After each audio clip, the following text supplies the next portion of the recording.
We'll just chat a little bit about what everybody learned that might have been a useful trick in the past year, relevant to the pandemic or not. We've all been working on new stuff. Hopefully you've learned some interesting things.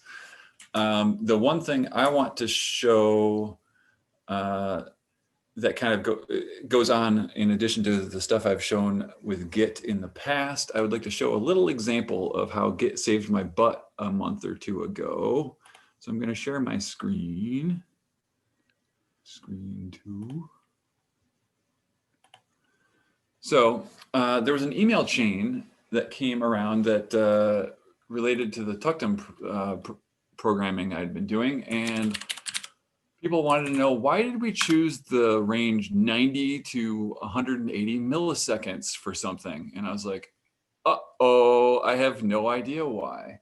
So then I said, well, there's a couple different ways we can investigate that, but an easy way to do it is to do git log -s, and then the thing you want to search for. Git log -s will show you in a commit, like by your commit log, when that particular word or words was added or removed.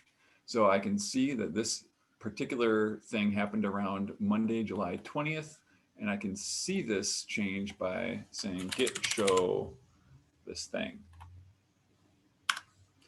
And it'll let me scroll through the diff. So I can then jump down to where's 180. All right, here it is, where I defined git amplitude, and I thought, oh no, there's no comment explaining why I put in 90 and 180. But what I do have is, if I go back to that log, I have the date, right? So I was able to go back to my email and just scroll through the recent days around there and find the paper reference and dig that out and then forward that along, and it saved my bacon. The other thing that I did this year that made my life a lot better is I used Tmux. You might be able to see, hopefully this is the font big enough to kind of see, hopefully. Down at the bottom of the window here, I have different sub shells, and I can move between them. I have this weird keyboard that lets me add on, I have like extra thumb keys. It's a split keyboard. So I made one of the thumb keys a Tmux controlling key, and I can just hit that key and a number to go to a particular window by number, or I can double tap it to go between my two most recent windows, which lets me go back and forth really quickly between tests or code. So I might be, for example, editing a Python script, and then I want to look at the MATLAB script that I'm basing it on, and I can toggle back and forth really quickly. Woo! And that's just a Tmux key that I have made a macro on my keyboard. If you don't want to invest in an entire keyboard to do such things, there are keyboard macro utilities for OS X and for Windows. The Windows one is Auto Hotkey, and I don't remember the name of the commonly used OS X one. I think it's built in, it's like Automator or something like that, where you can say, when I hit this keyboard shortcut, type these keys into my window or whatever. And you can do that to easily swap between Tmux windows or whatever other, if you find yourself doing something over and over, you might want to make a button for it, right? So does anybody else want to talk a little bit about something they learned this year? Go, Andrew.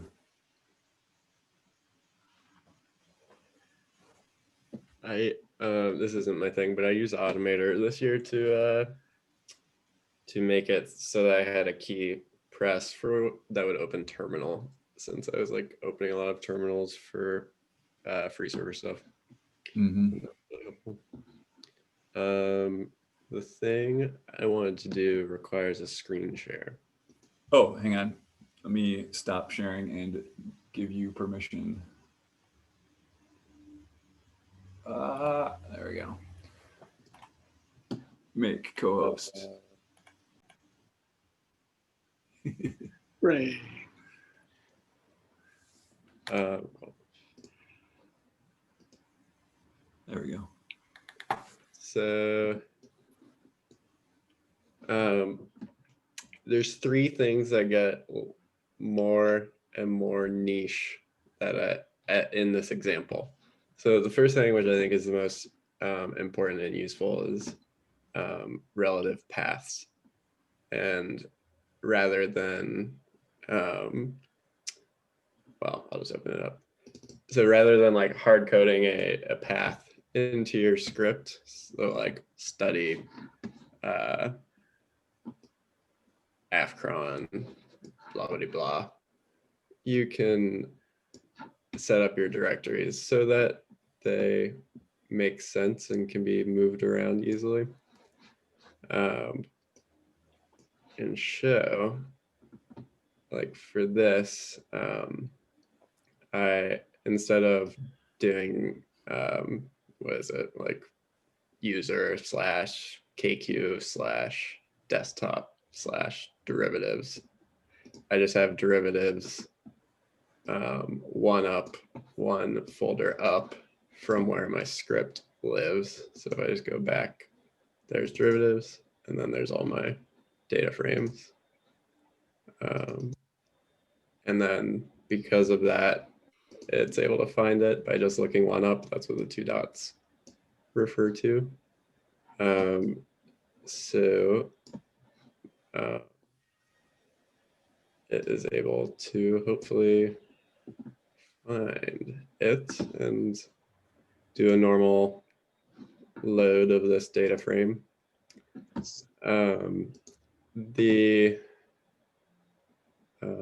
And so the advantages of that are that I could pick up this whole directory and do whatever I want with it, send it to Dan, and he could put it on his desktop, and he'd be able, everything would still work. But that isn't actually what I wanted to show you, because now it gets a little more specific. So I also started sourcing scripts in R rather than having everything in one place in order to tidy up my scripts. And so you saw that I had a depends folder in with my script. And so if you write functions, or if you're doing something that you want to like always be with your code and your code depends on, but you don't want, it takes up 100 lines and you don't want it to take up all your code or like a big chunk of your script, you can put it in another file and then just source it. And the command is just source, and then you give the path. And so relative path again, this time the one dot is saying that it's in the same folder as my current working directory. And then the most niche of them all is a problem that you occasionally run into, where you just, actually I already have it loaded. You just load your data frame into R, right? And then you have your great ggplot graph that you want to run. But, oh no, my epochs were set as, oh, it doesn't show it there. We're set as a double, but they're not a continuous variable. So I wanted it to have 3 separate groups for the epochs so that I'd get 3 separate colors, and you'd be able to clearly see which epoch of the corrugator timeline I was looking at. So you could go back and you could have code to just change it to a factor, for instance. But that can start taking up a lot of code. Maybe you don't want to always have to write it out explicitly like that. So now I changed my core epoch to a factor, and now I got my 3 beautiful separate groups in my ggplot. And so that's one way to do it. But this is the way that I started to do it, which I thought was really cool. Maybe nobody else would. But I made it so that rather than have to do all this, I can set the call types in the read CSV call. So you can say, I want these to be the types always of the columns. And so I put mine in the depends folder as another script. So we can go there and see that I've listed every single column and its type that I want it to be. So now my column for epoch is just always going to be a factor. If you leave outlines, does it just elide them or does it include them with the default data type? It just guesses. It just Okay. does this guess. But I'm sure, Dan, let's just clear it up. I'm sure, Dan, you were thinking, well, I don't want to have to list out every single one of my things. I just typed, 500 words in there to get all those things. What if I have a 1,000 variable data set? You're in luck, Dan. Hooray. And so I saved it as a variable. When I do source, it gives me that variable. Actually, I want to go back to this. When you do a normal read CSV, you might notice this thing where it says parse based on our best guess, and these are our column specifications. See spec if you want to know what our best guess was. So then I called this data frame df core long. So then you can do spec, and it gives you all of the guesses that it made. So then you can just copy and paste that on over into here, change the ones that you want.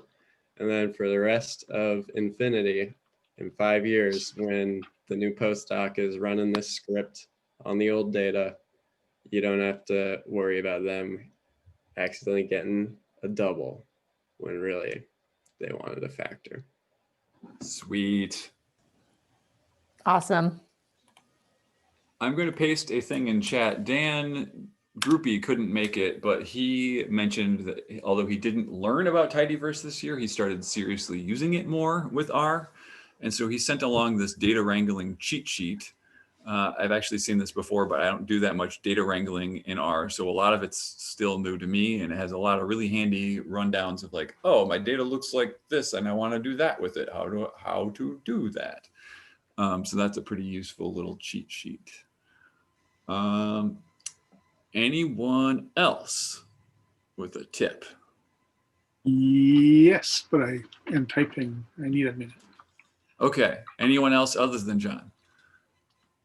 I do have a really small, silly one.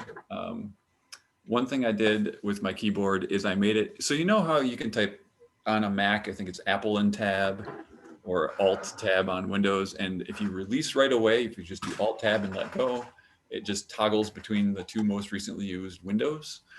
And you can do Control Tab to shift between the two most recently used like Firefox tabs or tabs in other like terminals and stuff.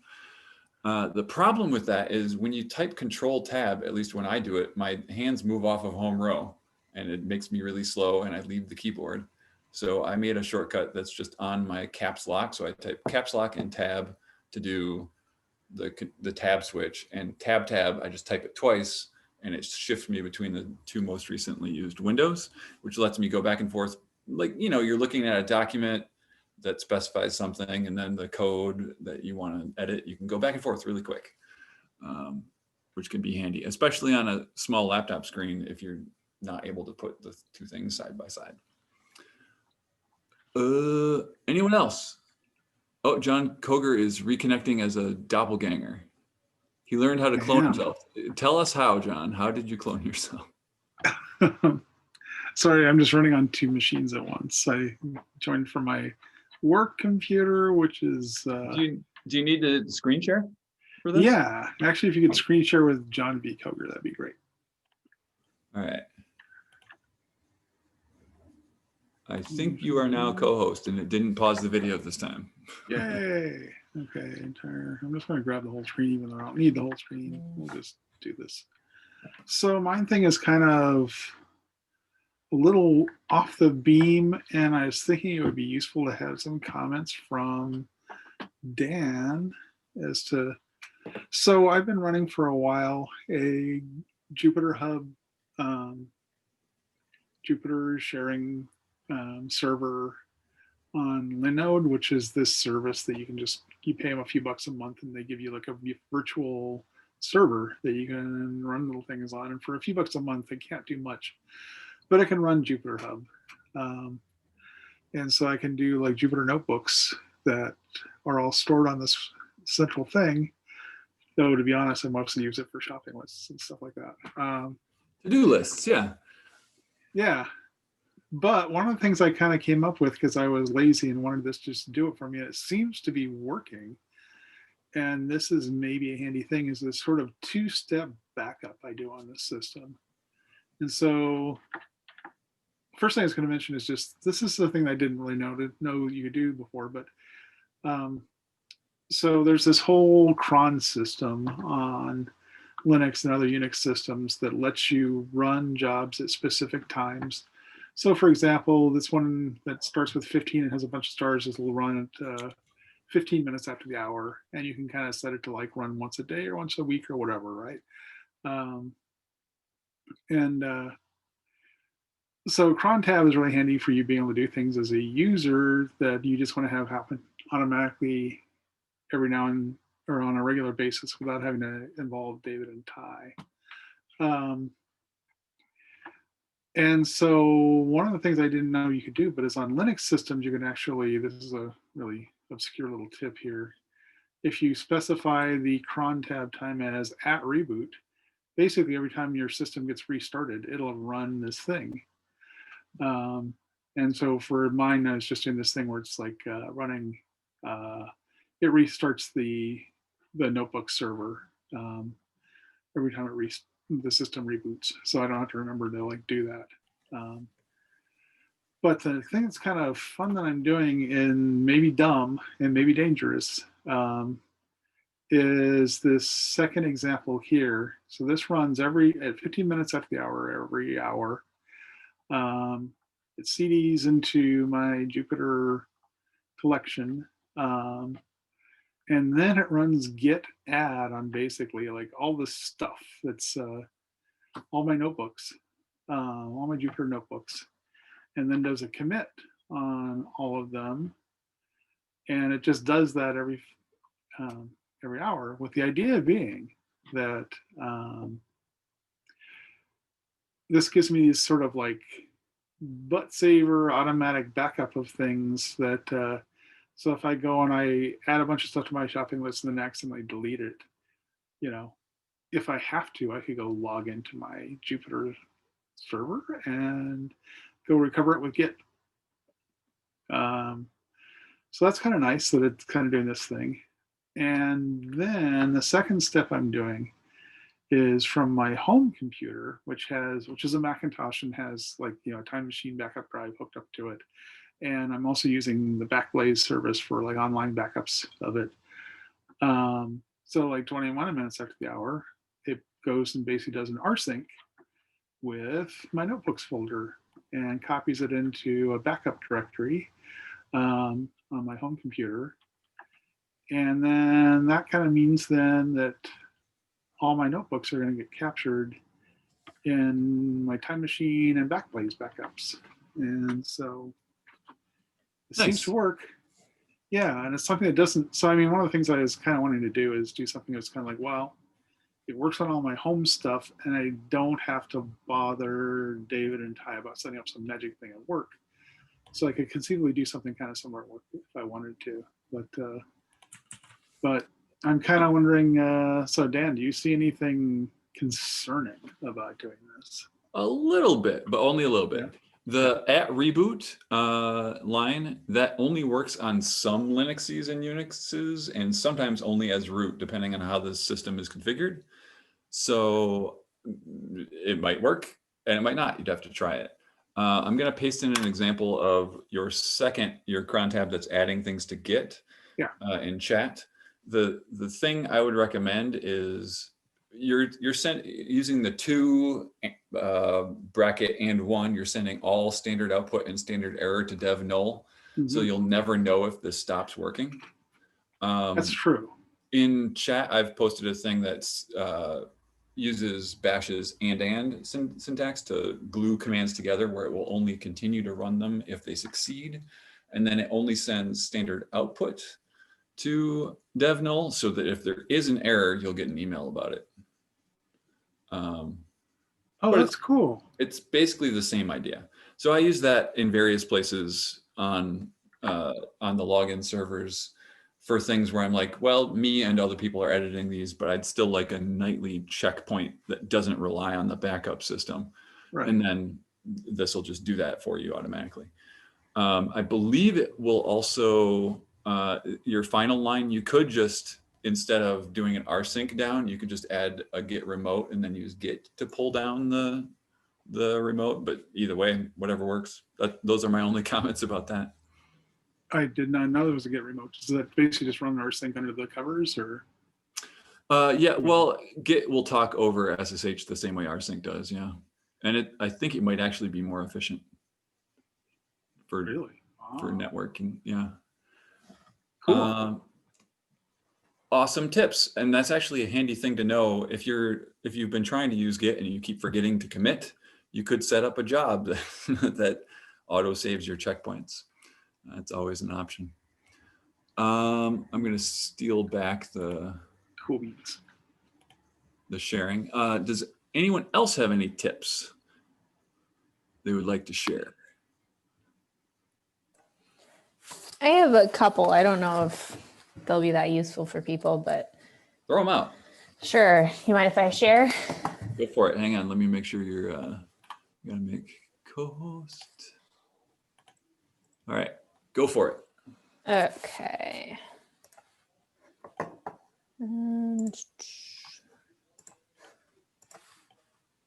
Okay. You see my RStudio screen? Yep. Cool. So when I'm working with Midas data, I often have like thousands of variables, and it slows things down quite a bit. And I only care about like 10. So I've already loaded this data M2. It's got all the sub projects merged from Midas 2. And this is the one I want to show you, but basically in this project I was working on, I wanted people who only had full data on project 2. So I run this and it takes a second, but basically it, dropped down my number of observations because it doesn't include everyone. But then I only want a certain number of variables, because right now, let me see, theta M2 is M2 P2. I still have 17,754 variables, right? So I want to just subset it to the variables I want, but I don't want to go through and like say, okay, I want this one, this one, this one, especially when these at first glance don't make any sense. They seem to be random letters and numbers. So what I do is I use something called dput, and then I do dput names, data M2, and there's probably a better way to do this than I'm doing it, but I put in the name of the data frame, run that, and basically I have a list of all of the variables that I want. So I still have to search for them, but instead of having to type them all out, I can just highlight what I want, copy it, and then put it and do another kind of like subsetting command. So all these right here, basically I copied from a dput command to make it so I'm not typing things in and messing things up. So it's a simple one, but I've realized I've used dput like a lot, like every time I do it, or every time I do kind of data cleaning stuff. Another thing that I find very useful, and I've talked about it before in research meetings or DNAs before, but it is this JTools library, and I love it. It's a pretty quick way of visualizing your data. And so, and also this interactions package to plot interactions very, very quickly. I'm not going to actually go through that because I couldn't find a good example for today, but this is very useful. But for JTools, I use forest plots and scatter plots. So I've already loaded up the data. What you do, so I've got some models here. Oh, I'm gonna have to run this real quick. Okay, I've got some models here, so 3 regression models. And now that I've run them, I can go down to plot sums, which is making the forest plot. I hope this works, and I didn't need anything else to run it. Oh, shoot. Did I not? Oh, no.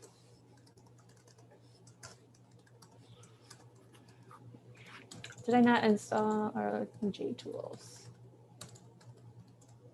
Oh, that'll do it.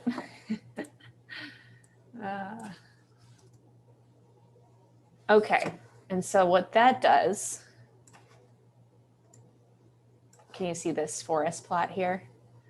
It has all of my variables for all 3 of my regression models listed out. It looks at the their estimates, and it's just, if you have a lot of variables in your regression models and you're doing like a stepwise kind of model, you can see, all right, what does this look like? What does age look like when we're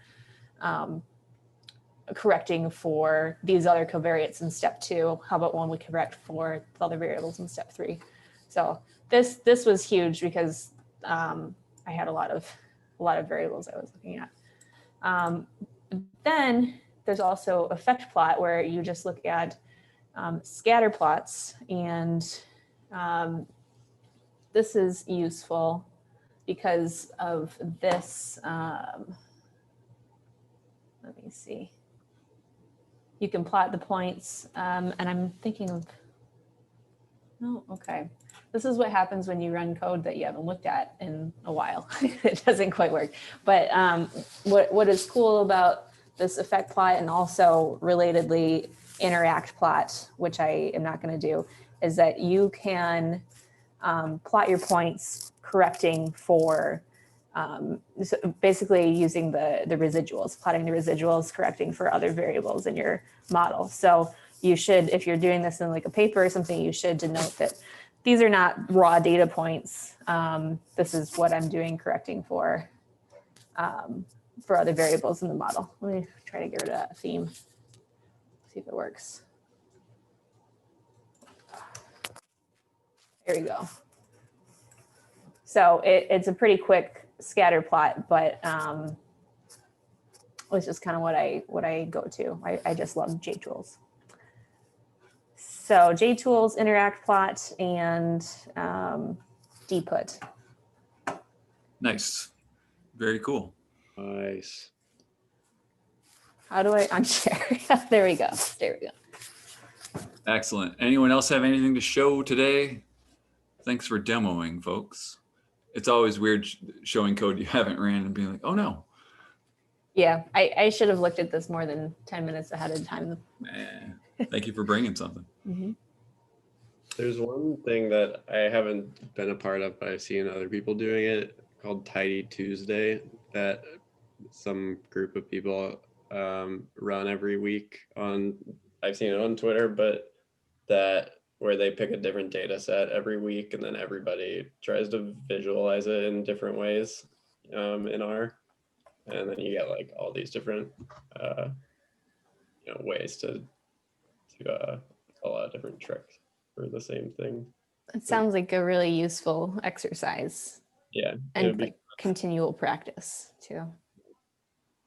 Yeah, especially if you get to compare yourself to other people's. Mm-hmm. Yeah, and then everybody puts it on their code on GitHub so that you can see how they did it. Neat. Cool. Maybe I'll learn more about it, and we could Yeah. Cool. Send it to the list. I'm curious. Well, all right. If there are no other awesome tips, then we'll wrap up for this session. And then in 2 weeks, it will probably be an R related one. I have not prepared it all, so I'll email you all next week. Thanks for coming, everybody. Have a lovely rest of your evening. Thanks for hosting. Thank you, Dan. Bye.